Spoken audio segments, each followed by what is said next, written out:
Selamat pagi teman-teman dan Kak Geri, kami dari kelompok 8 ingin mempresentasikan mengenai 16 Personality Factor yang dibuat oleh Raymond Bernard Kettle.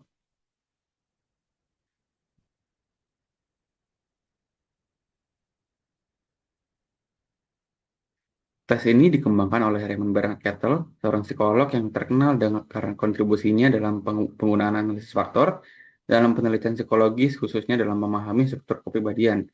Latar belakang utama pengembangan tes ini adalah keinginan Kettle untuk menciptakan pengukuran kepribadian yang objektif, empiris, dan berbasis statistik. Tidak hanya deskriptif seperti pendekatan sebelumnya yang dilakukan oleh Alport dan juga Otberg, yang dimana tes tersebut mengidentifikasi sekitar 4.500 kata sifat dari kamus yang menggambarkan sifat manusia, namun belum ada struktur ilmiah yang sistematis atau terorganisir dalam mengukur sifat-sifat tersebut.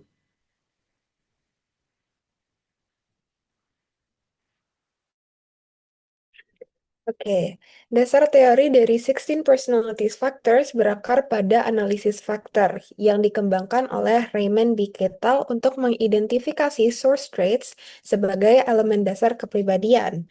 Kettle membedakan antara surface traits atau sifat permukaan yang dapat diamati dan source traits, sifat dasar yang lebih stabil dan fundamental.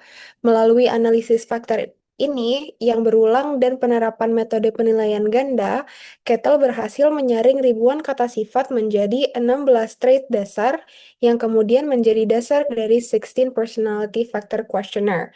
Pendekatan ini memungkinkan pengukuran kepribadian secara lebih komprehensif, valid, dan reliable. Next.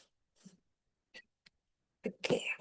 Analisis faktor adalah metode statistik yang digunakan untuk mengidentifikasi pola korelasi antar variabel dan menyederhanakannya menjadi sejumlah faktor yang saling terkait. Kettle menerapkan metode ini untuk menyaring ribuan kata sifat yang digunakan untuk mendeskripsikan kepribadian manusia. Proses ini dimulai dengan pengumpulan sejumlah besar kata sifat yang kemudian disaring menjadi sekitar 171 kata sifat utama. Pada tahap awal analisis faktor, Kettle mengidentifikasi apa yang disebutnya sebagai surface traits atau sifat permukaan. Surface traits ini adalah ciri-ciri kepribadian yang dapat diamati secara langsung dan seringkali muncul dalam klaster-klaster tertentu. Contoh itemnya seperti saya menikmati perkelahian, saya terganggu oleh pengemudi yang lambat, dan penting bagi saya untuk menunjukkan siapa yang berkuasa.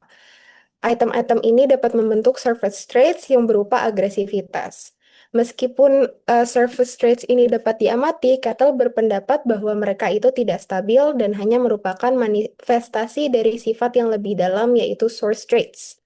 Kettle berhipotesis bahwa surface traits sebenarnya didorong oleh sifat dasar yang lebih stabil.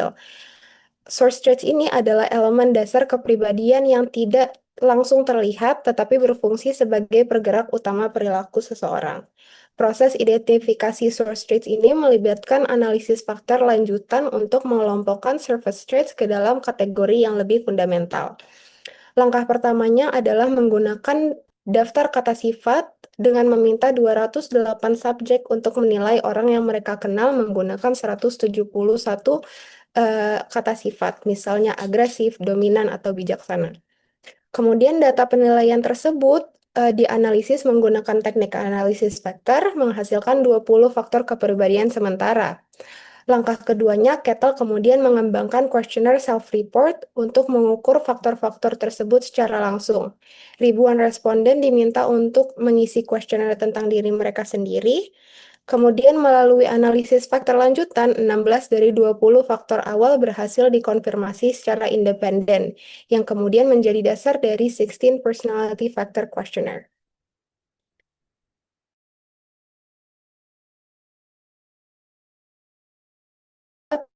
Oke, selanjutnya ada metode pemberian dan instruksi. Jadi metode pemberian tes untuk 16 personality factors itu yang pertama ada jenis tes yaitu self-report atau inventory kepribadian. Kemudian ada juga item yang kurang lebih 185 item dengan format pilihan ganda atau 3 pilihan dengan waktu pengerjaan kurang lebih 30 sampai 60 menit dan media menggunakan kertas dan pensil atau digital. Selanjutnya, itu instruksi pemberian tesnya itu disampaikan sebelum peserta mengerjakan, yaitu dengan format, tes ini terdiri dari sejumlah pernyataan mengenai diri Anda, tidak ada jawaban benar atau salah, bacalah dengan saksama lalu pilih jawaban yang paling menggambarkan diri Anda. Jawablah dengan jujur dan spontan, karena semua jawaban Anda akan dirahasiakan.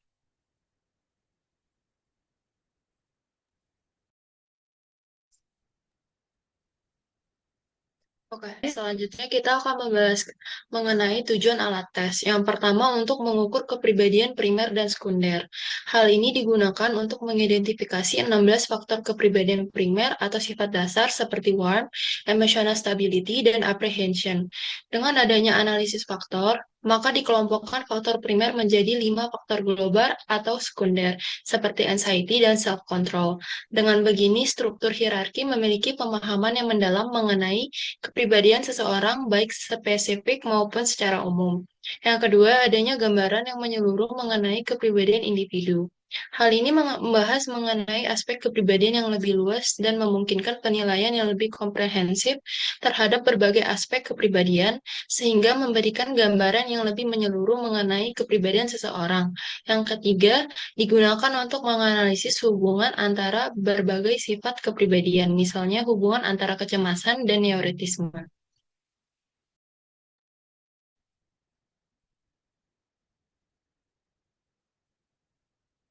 Kemudian ada konteks dan kasus penggunaan alat teks. Yang pertama, konteks klinis atau psikologi klinis dan konseling.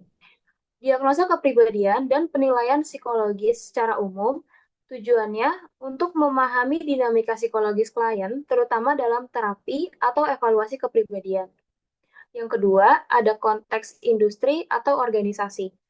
Seleksi penempatan kerja, terutama posisi manajerial atau yang berkaitan dengan kegiatan mengelola, mengatur, mengambil keputusan, hingga memimpin orang lain dengan tujuan mencapai tujuan organisasi. Tujuannya untuk menilai apakah kandidat cocok dengan posisi kerja berdasarkan aspek kepribadiannya, seperti kestabilan emosional, dominasi, atau kerjasama. Yang ketiga, ada konteks pendidikan. Konseling karir atau pengembangan diri bagi siswa atau mahasiswa. Tujuannya untuk memberikan arahan pada pemilihan jalan karir yang sesuai dengan kepribadiannya. Yang keempat, ada konteks penelitian psikologi. Studi tentang pola kepribadian atau hubungan kepribadian dengan variabel lain. Tujuannya untuk menggambarkan pola kepribadian populasi tertentu secara kuantitatif. Kesimpulan dari presentasi kami hari ini adalah tes kepribadian 16 Personality Factor Questionnaire atau 16 PF yang dikembangkan oleh Raymond Cattell merupakan alat yang dirancang untuk mengukur 16 faktor dasar kepribadian manusia. Tes ini berguna dalam berbagai konteks, termasuk klinis, pendidikan, dan organisasi untuk memahami karakteristik individu secara mendalam.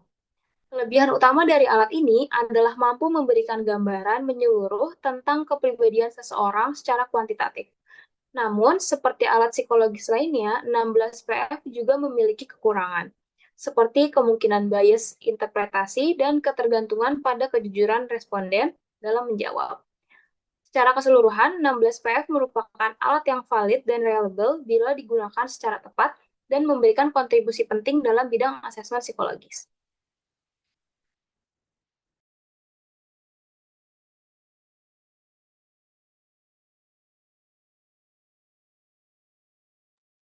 Sekian dari kami. Terima kasih.